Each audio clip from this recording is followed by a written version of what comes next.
자, 에스겔서 34장입니다. 에스겔서 34장은 이스라엘 목자에게 전하는 메시지입니다.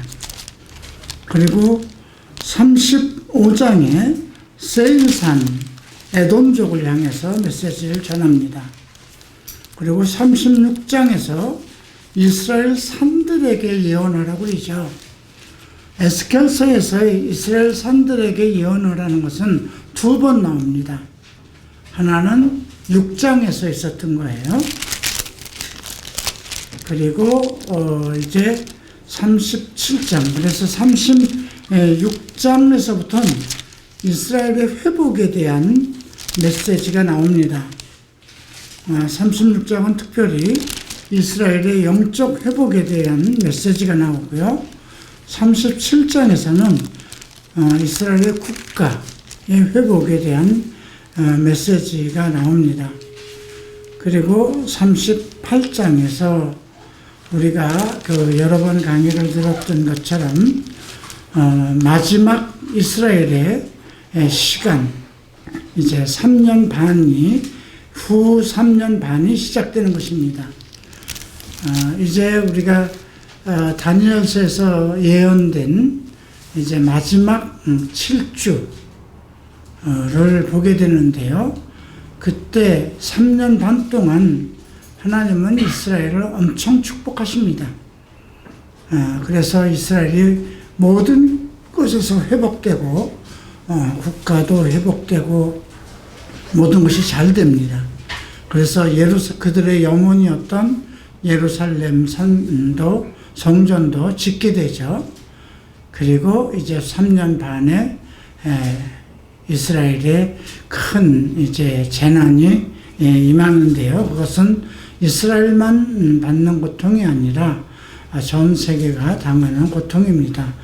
계시록 6장에서부터 18장에 해당되는 것이 아마 에스겔서 38장, 39장 거의 동시에 일어나는 시간이다, 이렇게 생각하면 됩니다.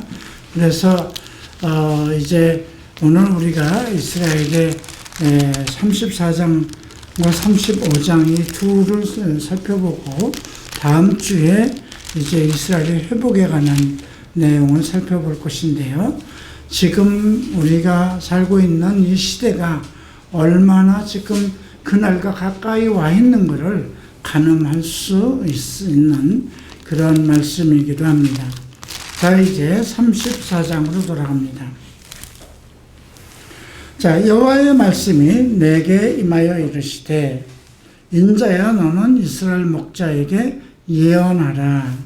예언이니까 앞날에 있을 일들이죠. 이스라엘 목자라는 것은 이스라엘을 위해서 세운 영적인 지도자를 얘기합니다. 그들 곧 목자들에게 예언하여 이르기를 주 여호와께서 이같이 말씀하시되 자기만 먹는 이스라엘 목자들은 화 있을진저 목자들이 양떼를 먹이는 것이 마땅하지 아니하냐. 목자를 세운 것은 양들을 먹이기 위한 것이죠. 양들을 돌보기 위한 것이죠. 하나님과 이스라엘은 목자와 양의 관계입니다. 그래서 우리가 창세기에서부터 그 양에 관한 많은 이야기들이 언급되어 있고, 특별히 이제 애굽에서 이스라엘 백성을 구원해낼 때 양 잡는 유월절이 선포되기도 하죠.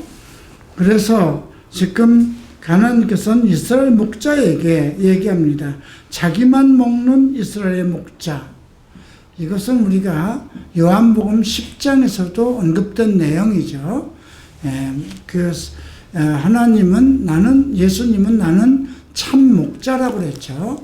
양을 위해서 자기 목숨을 내어놓는다고 했는데, 여기서 보면 자기만 먹는 이스라엘의 목자를 언급하고 있습니다. 목자들이 양떼를 먹이는 것은 마땅하지 않느냐. 그들의 본분을 얘기합니다.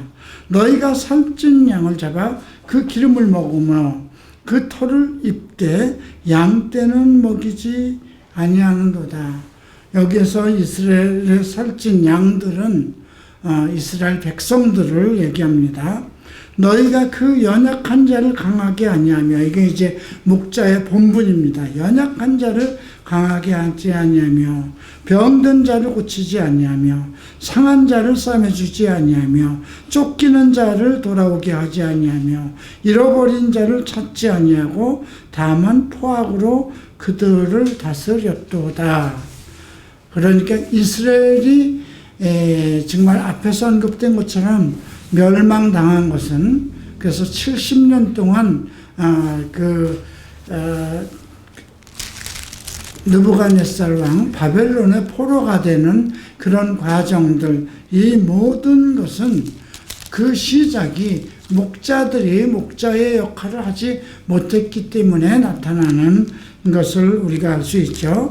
목자가 없으므로 그것들이 흩어져서 모든 들짐승들의 밥이 되었도다. 여기서 들짐승은 이방 세력들을 얘기하겠죠.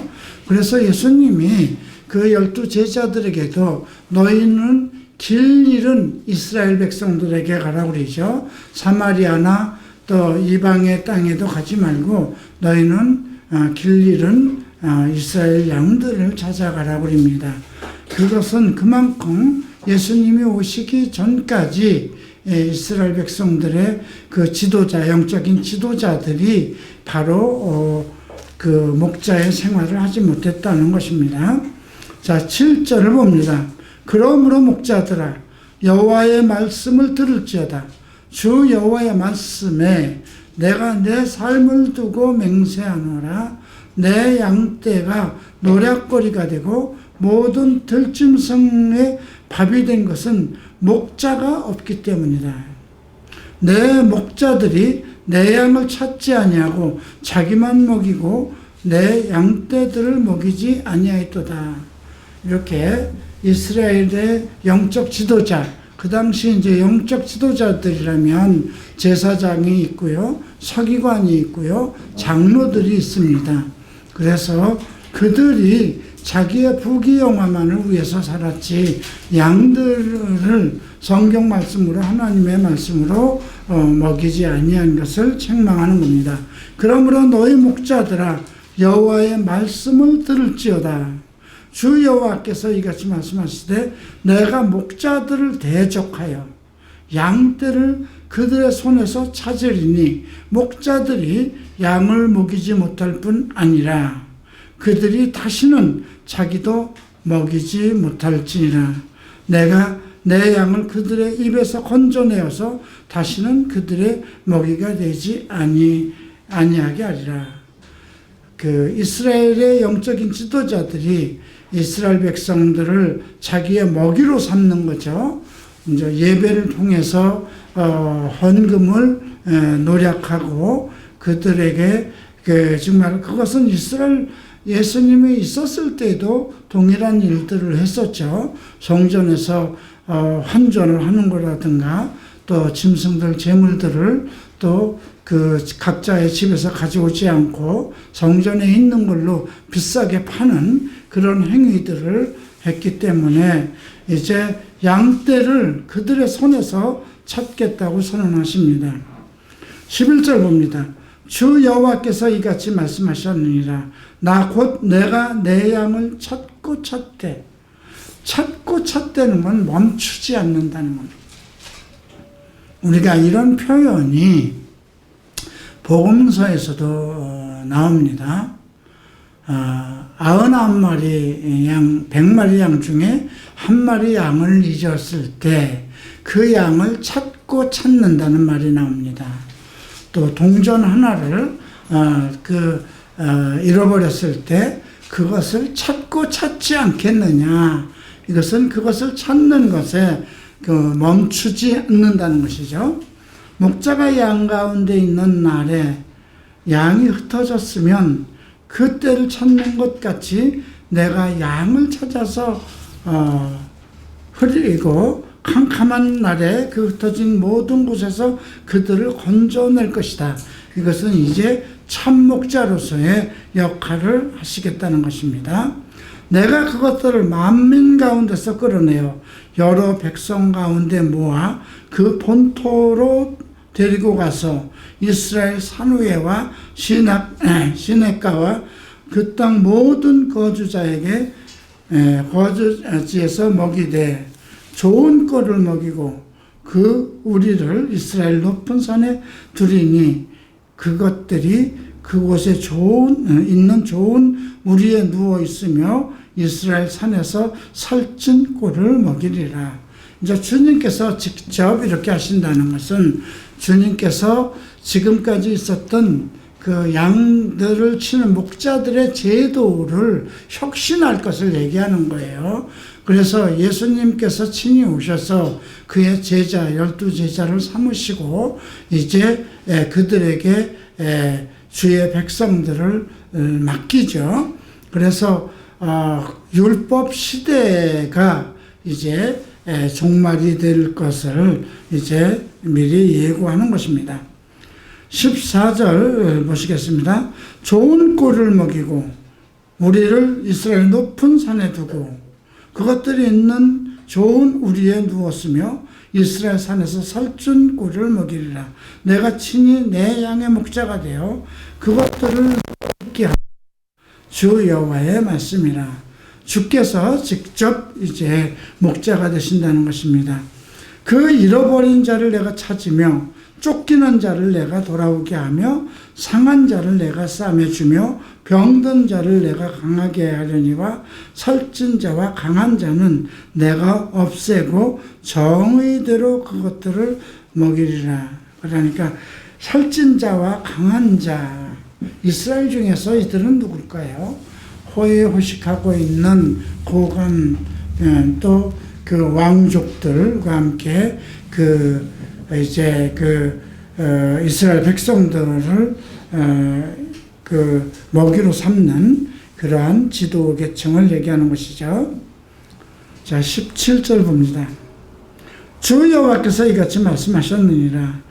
나의 양떼 너희여, 내가 양과 양 사이에 순양과 순염소 사이에서 심판하노라. 이것은 1장에서도 이미 언급되어 있던 말씀입니다. 이사야서 1장에서도 언급되어 있는 말씀이죠. 우리가 이사야 1장을 잠깐 돌아보겠습니다.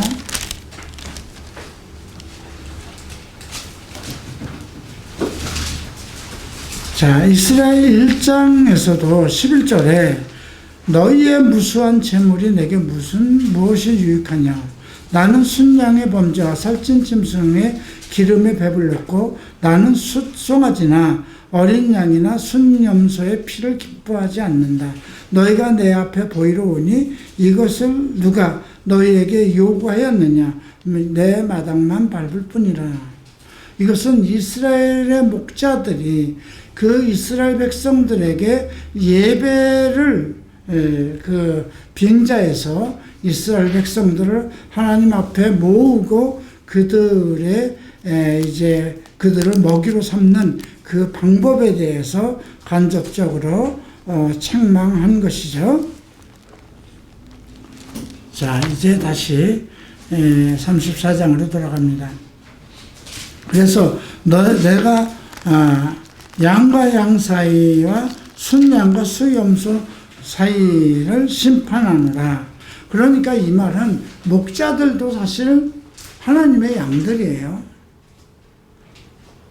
그런데 양이 양을 잡아먹었다는 말이나 마찬가지예요. 너희는 이스라엘 백성들을 먹이라고 내가 그의 양들의 목자로 세웠는데 너희가 양이 양을 잡아먹듯이 순양과 수염소가 서로 잡아먹는 그런 꼴이 되었다는 것이죠. 자, 너희가 좋은 꼴을 먹는 것을 작은 일로 여기느냐? 어찌하여 남의 꼴을 발로 밟느냐? 너희가 맑은 물을 마시는 것을 작은 일로 여기느냐? 어찌하여 남은 물을 발로 더럽히느냐? 남은 꼴, 남은 물이라고 그랬습니다. 그러니까 백성들, 이건 종교적인 활동을 얘기합니다. 하나님은 이스라엘 백성들에게 좋은 꼴과 좋은 물을 먹이는 거죠. 하나님의 말씀과 또 그들을 정말 하나님의 뜻대로 양육하고 키우는 것인데 그들 남은 꼴까지도 남은 물까지도 발로 더럽혀서 그들이 먹을 것이 없게 만들고 마실 물이 없게 한다는 거예요. 그러니까 예배가 아닌 종교 행위로서 이스라엘 백성을 이끌어간다는 것이죠. 나의 양은 너의 발로 밟은 것을 먹으며 너의 발로 더럽힌 것을 마시는도다. 예, 이렇게 그 이스라엘 백성들이 하나님의 말씀을 먹고 마시지 못하는 그 내용을 말씀하신 거죠. 그러므로 주 여호와께서 그들에게 이같이 말씀하시되 나 곧 내가 살찐 양과 파리한 양 사이에서 심판하리라. 살찐 양은 누굴까요? 그 귀족들 또 그 제사장들의 가족들을 얘기하는 것이죠. 지금도 한국 교회도 마찬가지죠. 대형 교회 같은 데는 정말 그 엄청난 재물을 누리고 있죠. 정말 그런데 그 재물들이 바르게 쓰이느냐 이런 걸 볼 때 또 그렇지도 못하죠. 또 작은 개척교회 같은 데서는 정말 목자들이 급료도 받지 못하고 헌신하고 있는 그런 교회가 있죠. 자, 21절 봅니다. 너희가 옆구리와 어깨로 밀어뜨리고 모든 병든 자를 뿔로 받아 무리를 밖으로 흩어지게 하는도다. 요한복음 10장에서도 거짓 목자가 오는 것은, 삭군들이 오는 것은 양들을 잡고 도둑이라고 그랬죠. 예, 양들을 자기의 먹이로 삼기 위한 그 삭군들을 책망하셨습니다. 그러므로 내가 내 양떼를 구원하여 그들로 다시는 노략거리가 되지 아니하게 하고 양과 양 사이에 심판하리라. 내가 한 목자를 그들을 위해 세워 먹이게 하리니, 여기서 한 목자는 바로 예수 그리스도를 얘기하는데요. 여기서는 그때 예수님께서 태어나지 않을 때였기 때문에 그는 내 종 다윗이라고 얘기합니다. 다윗의 씨 중에서 이제 예수 그리스도가 오실 것을 이미 예언했기 때문에 그가 그들을 먹이고 그들의 목자가 되리라. 이 에스겔이 예언할 때는 다윗의 시대가 아니에요. 다윗의 시대는 열왕기에 나오는 거잖아요. 지금 여기는 다윗의 왕조가 완전히 몰락한 시대의 얘기를 하는 겁니다. 그런데 내 종 다윗을 보낸다는 것은 이제 메시아 시대가 도래할 것을 언급하고 있는 것이죠.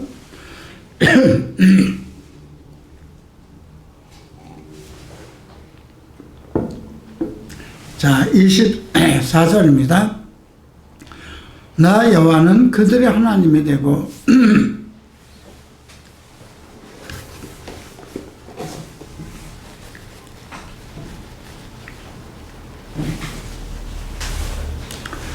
내 종은 그들 중에 왕이 되리라. 나 여호와의 말이라. 내 종 다윗이 그들 중에 왕이 되리라. 그러니까 이제 복음의 시대, 이스라엘 시대를 접는다는 겁니다. 더 이상 어떤 율법 속에 하나님의 백성을 가다두고 종교 활동으로 그들로 하여금 그 목자들의 밥이 되게 했던 그 이스라엘 백성들을 이제 돌보기 위해서 친히 예수 그리스도께서 오실 것이 이제 예언된 것입니다. 자, 내가 또 그들과 화평의 언약을 맺고 악한 짐승을 그 땅에서 그치게 하리니 그들이 빈들에서 평안히 거하며 숲풀 가운데서 잘 지낼 것이다. 내가 그들에게 복을 내리고 내 산 사방에 복을 내리며 때를 따라 소낙비를 내리되 복된 소낙비를 내리라. 이제 여기서 화평의 언약이라는 건 예수 그리스도를 통해서 이제 이방까지도 막힌 담을 헐어버린다는 우리가 에베소서 2장에 나오죠. 서로 막힌 담을 헐어서 이방인들과 이스라엘 백성들이 이렇게 나누어져 있었어요. 이스라엘 백성들에게는 이제 하나님의 목자를 둬서 이제 하나님께 예배를 드리게 하였는데, 이방인들은 우상을 섬기게 했죠. 근데 이방인들과 이스라엘 사이에 큰 높은 담이 있어서 서로 거래하지 않고 왕래하지 않았던 건, 그래서 화평한 언약을 맺는다는 건 이제 복음의 시대가 전 세계로 펼쳐지게 될 것을 얘기한 것이죠. 그리한즉 밭의 나무가 열매를 맺으며 땅이 그 손을 내리니 그들이 그 땅에서 평안할지라. 내가 그들의 멍에의 나무를 꺾고 그들을 종으로 삼은 자의 손에서 그들을 건져낸 후에 내가 여호와인 줄을 그들을 알리라. 여기서 보면 그들을 멍에의 나무를 꺾고 종으로 삼은 자의 손, 이건 이제 사탄의 손에서 그들을 구원해는 그리스도의 이제 사역을 이야기하는 거죠. 그들이 다시는 이방의 노략거리가 되지 아니하며 땅의 짐승들에게 잡아먹히지도 아니하며 평안히 거하리니 놀랄 사람이 없으리라. 내가 그들을 위하여 파종할 좋은 땅을 일으키리니 그들이 다시는 그 땅에서 기근으로 멸망하지 아니할지며 다시는 여러 나라의 수치를 받지 물론 이것은 이스라엘의 회복과 독립을 예고하는 것이기도 합니다. 그들이 내가 여호와 그들의 하나님이며 그들과 함께 있는 줄을 알고 그들 곧 이스라엘 족속이 내 백성인 줄 알리라. 이제 이방 속에서 이제 하나님의 은혜가 이방에 펼쳐지는 걸 통해서 이제 이스라엘 백성들이 하나님의 백성인 것을 이방 모든 나라가 안다는 것이죠. 내 양 곧 내 초장의 양 너희는 사람이요 나는 너희 하나님이라. 주 여호와의 말씀이라. 여기서 초장의 양 너희는 사람, 신이 아니라는 걸 전제로 하는 겁니다. 나는 너희의 하나님이라.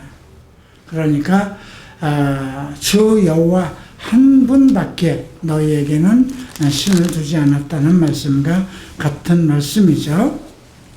자, 이제 35장을 봅니다. 여호와의 말씀이 내게 임하여 이르시되 인자야 내 얼굴을 세일산을 향하고 그에게 예언하라 그럽니다. 세일은 에돔족 사람입니다. 그 에서족이고요. 여기서 이제 에돔족의 마지막은 헤롯입니다.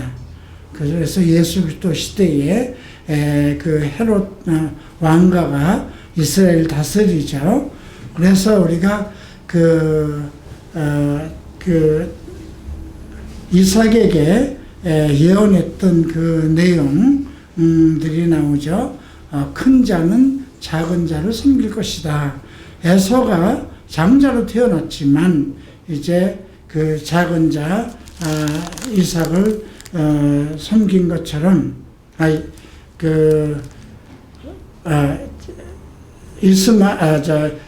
에서와 야곱이죠.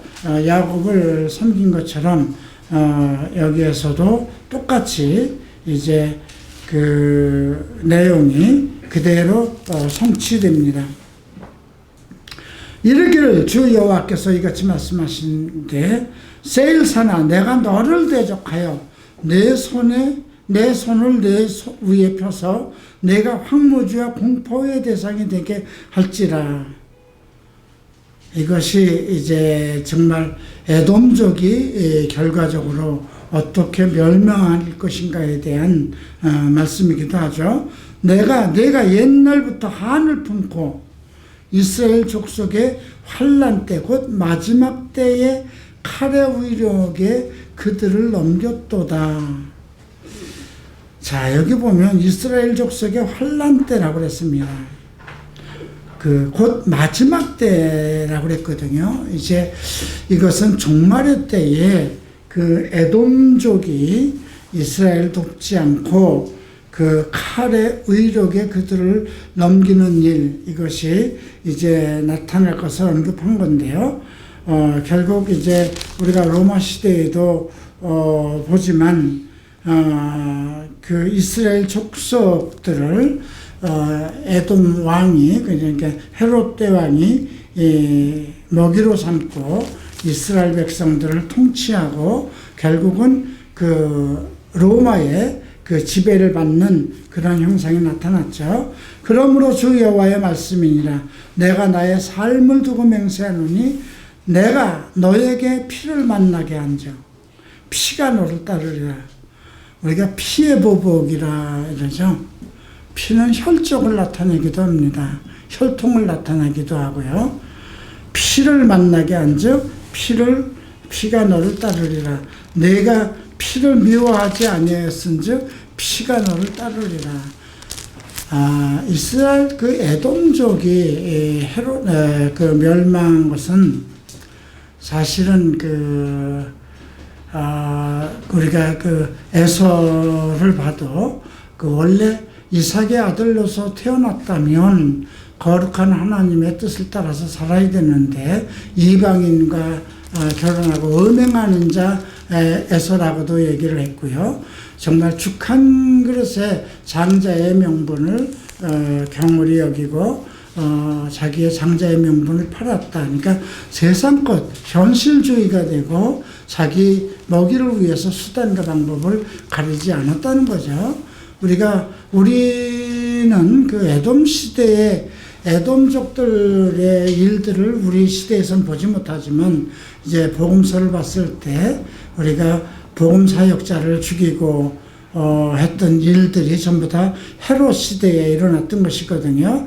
헤롯이 대를 이어가면서 세례 요한을 칼로 죽이고 또 야고보도 죽이고 하는 그런 일들이 일어났죠. 그래서 내가 너에게 피를 만나게 한즉 피가 너를 따르리라. 내가 피를 미워하지 아니하였은즉 피가 너를 따르리라. 내가 세울 산이 황무지와 폐허가 되게 하여 그 위에 왕래하는 자를 다 끊을 것이다. 이 땅에서 멸족시킨다는 것입니다. 내가 그 죽임당한 자를 그 여러 산에 채우되 칼에 죽임당한 자를 내 여러 맷뿌리와 골짜기와 모든 시내에 엎드러지게 하고 너를 영원히 황폐하게 하여 내 성읍들에는 다시는 저주하는 자가 없게 하리니 내가 여호와인 줄 너희가 알리라. 이렇게 해서 에돔족의 종말을 고하고 있습니다. 결국 이 에돔족은 그 예수 그리스도의 시대에 그 정말 흔적도 뿌리를 남기지 않고 멸족당하고 그 이후에 역사가 성경에서 사라집니다. 자, 10절 봅니다. 내가 말하기를 이 두 민족과 두 땅은 다 내 것이며 내 기업이 되리라 하였도다. 그러나 여호와께서 거기에 계셨느니라. 그러므로 주 여호와의 말씀이니라. 내가 나의 삶을 두고 맹세하노니 내가 그들을 미워하여 노하며 질투한 대로 내가 내게 행하여 너를 심판할 때에 그들이 나를 알게 하리라. 두 민족과 두 땅이 무엇을 얘기하는 것일까요? 원래 이제 이건 우리가 앞에서 잠깐 얘기한 것처럼 이삭의 그 두 아들 에서와 야곱으로 이제 나누어지는 것을 얘기하는 것인데요.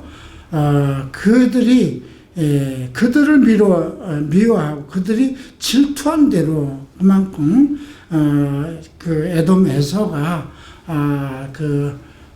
야곱 이스라엘 족속들을 시기하고 질투한 것에 대한 심판을 언급하는 것입니다. 내가 이스라엘 산들을 가리켜 말하기를 저 산들이 황폐하였으므로 우리에게 넘겨 삼키게 되었다 하여 욕하는 모든 말을 나 여호와가 들은 줄을 내가 알리라. 사실 헤롯이 이제 개종을 하여 이스라엘 사람으로 유대인이 됐어요. 그의 야망은 이스라엘의 왕이 되는 거죠. 그래서 결국은 이스라엘의 자신이 왕이라고 생각했던 거예요. 그래서 그 동방박사를 통해서 이스라엘의 왕이 나실 것이다 하는 말을 듣고 그를 찾아서 그 당시에 2살 아래 되는 아이들을 전부 다 죽이게 되죠.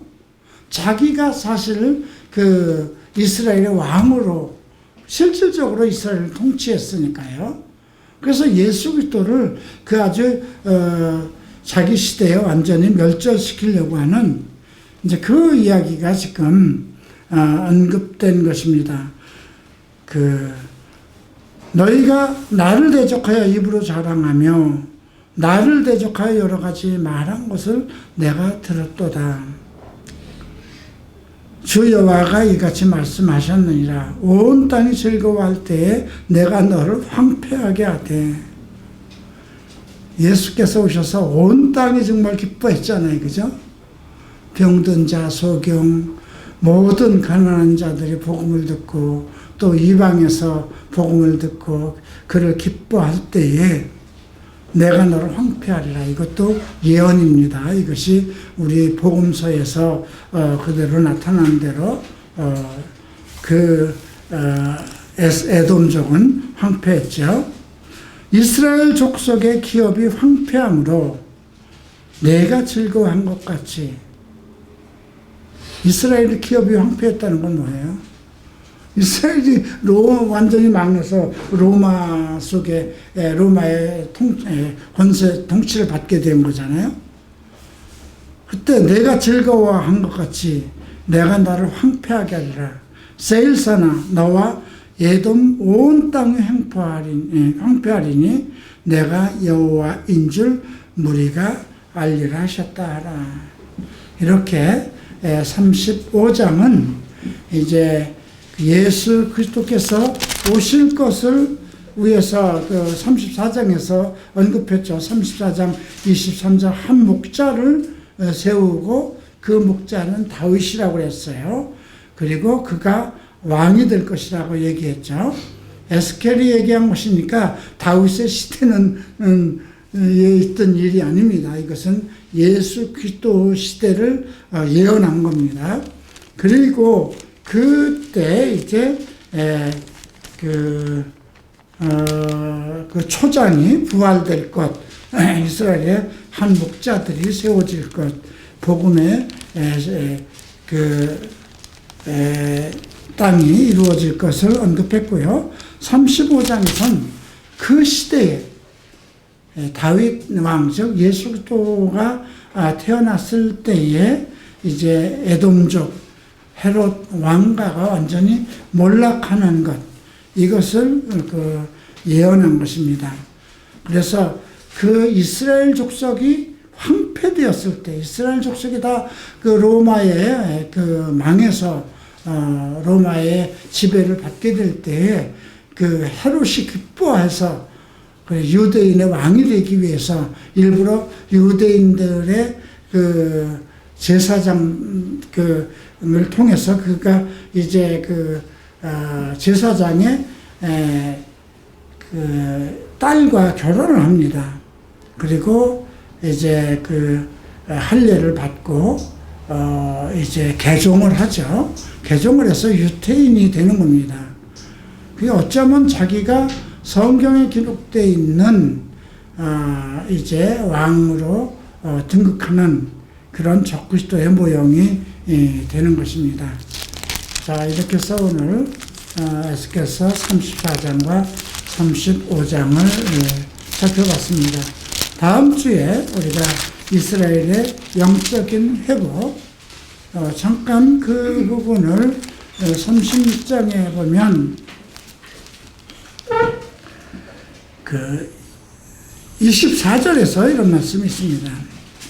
내가 너희를 여러 나라 가운데서 인도하여 내고 여러 민족 가운데서 모아 데리고 곡 땅으로 들어가서, 여러분 이스라엘 백성들이 이스라엘 땅에서 몇 년 동안 살지 못했을까요? 19세기입니다. 1900년간입니다. 생각해 보세요. 1세기가 100년이에요. 1900년 동안 우리가 지금 서기를 따지면 2000년, 예수님 오신 지 2000년이잖아요. 그죠? 근데 그들이 이방에 묶여서 살면서 이스라엘이라는 그 국가가 없이 그렇게 오랫동안 살합니다. 그들이 독립된 건 1948년이에요. 그리고 완전히 예루살렘에서 이방인들이 나가게 한 거. 그게 누가복음에서 예언된 건데요. 그것이 1967년도예요. 예루살렘에서 완전히 이방인을 나가게 하고 이스라엘 백성으로 통치된 것. 별로 얼마 안 됐어요. 그죠? 1948년에 그 독립이 됐다 하더라도 그때부터 계산해도 지금 우리가 1세기도 안 됐어요. 그죠? 그런데 이스라엘 백성이 19세기 1900년 동안을 정말 국가 없는 나라로 살았다는 거 한번 생각해 보세요. 이건 끔찍한 일이잖아요. 그래서 그 백성들이 전 세계로 흩어져서 살게 되죠. 그래서 여러 나라 가운데서 인도하여 내고 여러 민족 가운데서 모아들이고 고국 땅으로 다시 이스라엘 백성 땅으로 데리고 가신다는 거죠. 그러니까 이건 이스라엘 국가의 회복을 얘기하는 건데요. 그것이 이제 37장에서 더 자세히 나오고, 그 전에 그들을 데리고 가서 맑은 물을 너희에게 뿌려서 너희로 정결케 한다고 그랬습니다. 맑은 물은 이건 이제 복음의 시대가 시작된 것입니다. 곧 너희 모든 더러운 곳에서 와 모든 우상에게서 너희를 정결케 하고, 각 나라에서 살면서 정말 돈과 재물과 우상, 돈 되는 일이면 무엇이든지 하던 민족이잖아요. 그러면 세계 가운데서도 그렇게 살 때 전부 다 멸하실 텐데, 하나님이 자기 백성이 있기 때문에 버리지 않고 그들을 다시 자기 땅으로 데려오는 겁니다. 이 전 세계 가운데 나라가 망했는데 그 나라로 다시 독립하는 나라는 이스라엘밖에 없어요. 여러 번 망했습니다. 우리가 아는 것만 해도, 우리가 최근에 아는 건 로마로 인해서 망한 거잖아요. 그 이전에는 어디예요? 바벨론에 의해서 망했잖아요. 그 이전에 아수르에 의해서 막 계속해서 그렇게 멸망을 당하고 하면서도 그들은 이스라엘이라는 나라가 완전히 이 땅에서 없어졌는데도, 국가가 없어졌는데도 이스라엘이라는 나라로 독립을 합니다.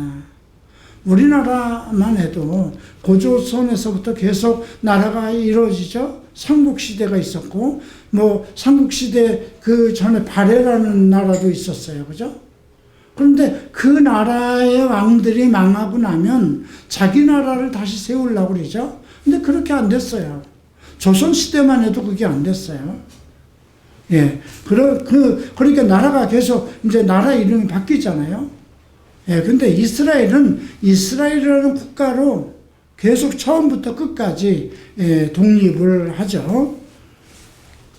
자, 26절 보면 새 영을 너희에게 두고 새 마음을 너희에게 주는, 영과 마음을 다스리는 겁니다. 그 당시는, 그 전에는 율법을 가지고 다스렸어요. 죄를 짓지 않고 거룩하게 살게 하기 위해서 율법으로 통치했는데, 이제는 새 영을 너희 속에 두고 새 마음을 너희에게 주어 너희 육신에서 굳은 마음을 제하고, 이것이 이제 우리가 예수를 믿으면 성령이 우리 안에 들어와서 이제 하나님을 알게 하고 주께 나아가는 그러한 마음을 갖게 하는 것이죠. 또 27절 보면 또 내 영을 너희 속에 두어 너희로 내 율례를 행하게 하리니. 그렇다고 해서 율법 없는 백성이 되는 것이 아니라 하나님께서 주신 율례는 그 거룩하기 때문에 우리가 인위적으로 그 율법을 지키려고 하는 것이 아니라 성령이 나의 안에 있어서 하나님의 법을 지킨다는 것입니다. 그래서 너희가 내 규례를 지켜 행하리라 이렇게 얘기했죠. 그리고 28절입니다. 내가 너희 조상들에게 준 땅으로 응해서 너희가 거주하면서 내 백성이 되고 나는 너희 하나님이 되리라.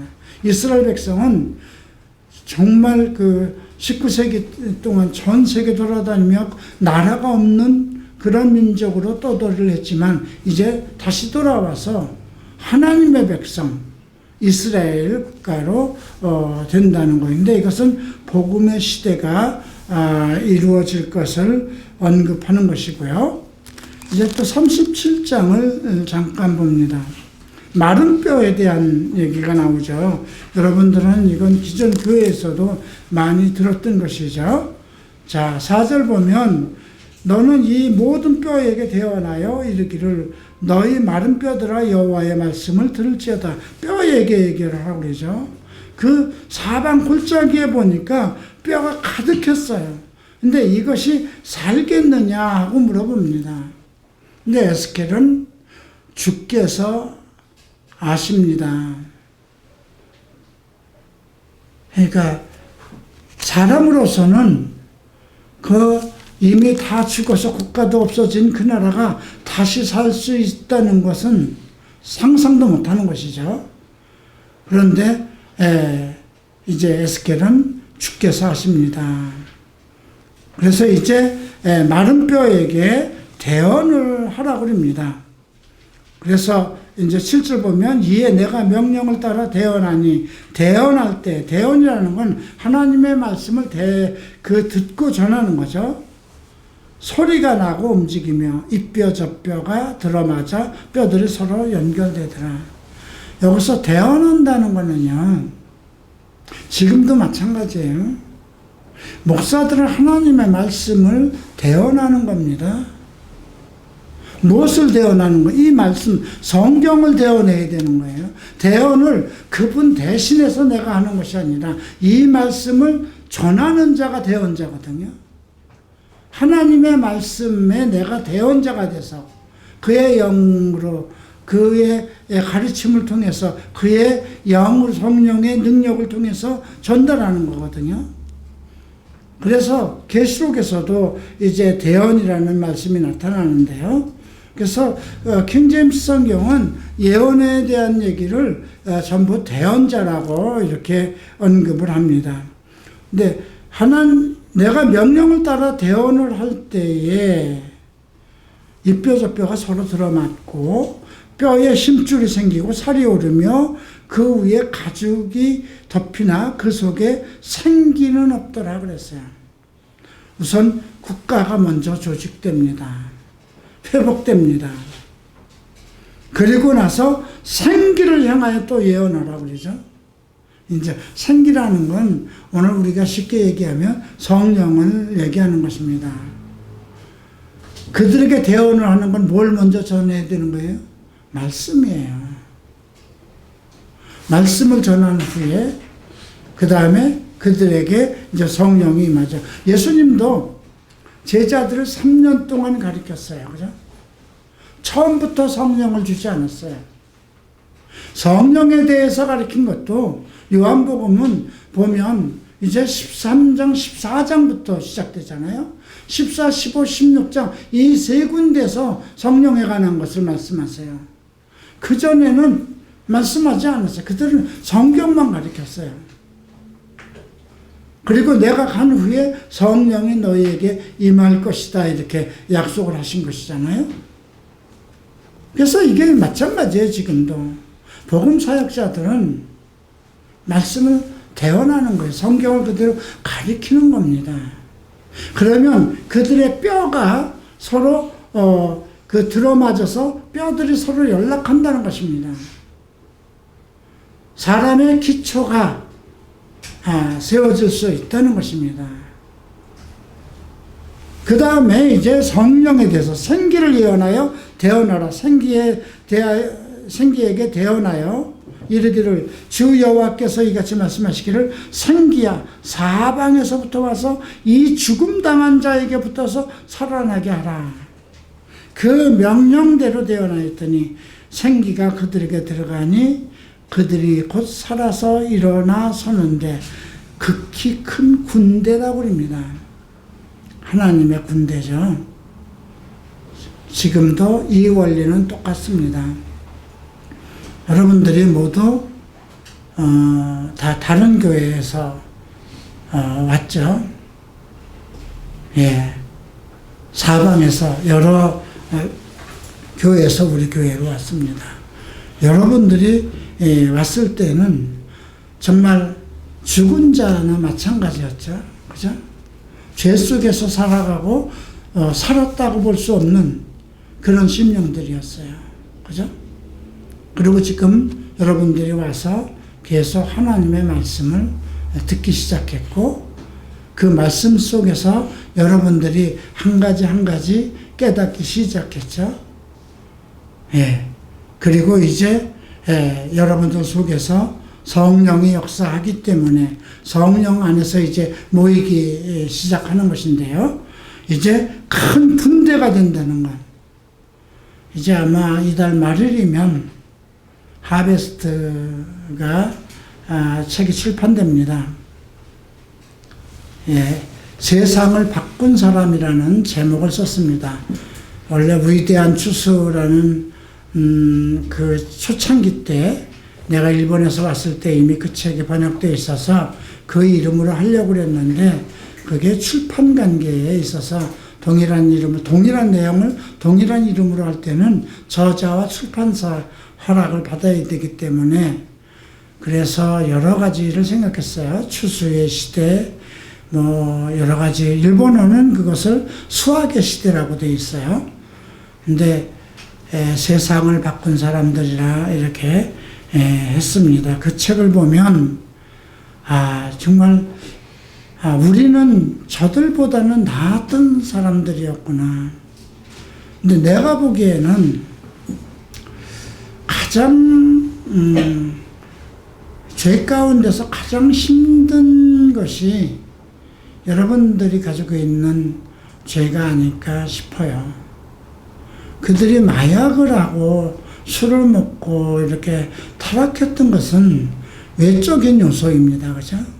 술과 마약과 도박과 물론 다 그것이 성적인 것과도 관련되어 있었지만 그러나 이 동성애적인 것은 정말 특별하게 정말 자기 스스로도 감당할 수 없는 이게 어디서부터 시작된 것인지 정말 그 죄가 왜 나에게 발생된 것인지 알 수 없을 정도의 그런 죄에 사로잡혔던 것이라 그래서 제가 생각할 때는 마약이나 알코올은 상당히 단순합니다. 근데 성적인 것은 자기 안에 역사하는 그 무엇이 있어요. 그래서 성경에서도 동성애 문제를 음행과 간음에서 떼어내서 별도로 또 다루고 있어요. 그것도 같은 말씀으로 치유의 방법을 언급하고 있습니다. 고린도전서 6장 11절에 너희 중에 이와 같은 자들이 있었더니 예수 그리스도의 이름과 첫 번째가 예수 그리스도의 이름 복음입니다. 두 번째는 성령 안에서의 씻음으로 거룩함과 의롭다 하심을 얻었느니라. 얻는다는 것은 우리가 그 하나의 은사와 관련된 것이죠. 그래서 여러분들이 지금은 부지런히 하나님의 말씀을 공부하면서 그 정말 그리스도의 이름을 알기를, 예수를 알기를, 예수의 이름을 안다는 건 그리스도를 만난다는 겁니다. 여러분들이 처음에 왔을 때 이오나라는 이름은 소문 듣고 안 거예요. 그죠? 인터넷이나 다른 사람 말을 듣고 그 사람이 탈동성애라는 그것을 알고 온 것이지 나에 대해서는 몰랐죠. 근데 와서 여러분들이 나와 함께 교회 생활하고 말씀을 배우면서 여러분들이 어디 가서든지 나를 증거할 수 있어요. 이원하 목사는 이런 사람이다. 그 똑같아요. 지금까지 여러분들이 그 예수 그리스도의 이름을 알았지만 그냥 이름만 아는 거예요. 예수라는 이름, 예수를 믿으면 구원이라는 아주 단순한 초보적인 믿음을 알았던 것이잖아요. 근데 지금은 이제 점점 하나님을 알기 시작하죠. 그래서 요한복음 17장 3장에서 그 영생에 대한 정의를, 영생은 참 하나님과 그의 보내신 자 예수 그리스도를 아는 것이라고 그랬어요. 참 하나님과 예수 그리스도를 아는 것은 성경밖에 없습니다. 우리가 그래서 하나님의 말씀을 만을 들을 때 이제 우리 안에서 역사하는 성령의 능력으로 이제 우리가 커다란 군대가 되어가는 것입니다. 여기에 보면 곧 살아서 일어나는데 서는데 극히 큰 군대라 이렇게 언급하고 있습니다. 성경 말씀이 우리 삶 속에 그대로 나의 생활과 나의 인생과 동행하고 있다는 것을 항상 여러분들이 염두에 둬야 돼요. 그래서 수시로 여러분들 생활 속에서도 서로 이야기할 때도 하나님의 말씀이 서로 주고받아야 되는 것이거든요. 어떤 기도 모임에서도 그렇고 또 그냥 보통 만나는 때에서도 어떤 말씀이 주어지면 그 말씀을 같이 권하고 나누는 그런 약속이 여러분들에게서 일어나야 됩니다. 자, 이렇게 해서 오늘은 여기서 마치겠습니다. 기도합니다. 사랑하는 주님 감사합니다. 이스라엘을 지키시는 하나님, 이스라엘을 자기의 백성으로 삼으신 하나님, 이스라엘의 그 많은 범죄 속에서도 버리지 아니하시고 그들을 다시 회복시키셔서 성령의 능력으로 그들을 다시 이스라엘 국가로 세우는 하나님, 오늘도 우리가 그 복음 안에 있습니다. 주께서 말씀하시기를 나는 내 떡을 나의 백성에게 준다. 그렇게 말씀하셨습니다. 우리는 이스라엘 백성은 아닙니다. 그러나 우리도 주의 은혜 가운데서 하나님의 자녀가 되어서 주의 말씀을 먹고 주의 생수 속에 살아가고 있습니다. 이제 이들도 정말 그리스도의 그 날을 바라며 온전해짐을 소망하고 있으니 이들에게 하나님의 능력과 권능을 보게 하소서. 그리스도의 위대하심과 그리스도의 살아계심을 이들이 친히 볼 수 있게 하소서. 감사하며 예수 그리스도 이름으로 기도합니다.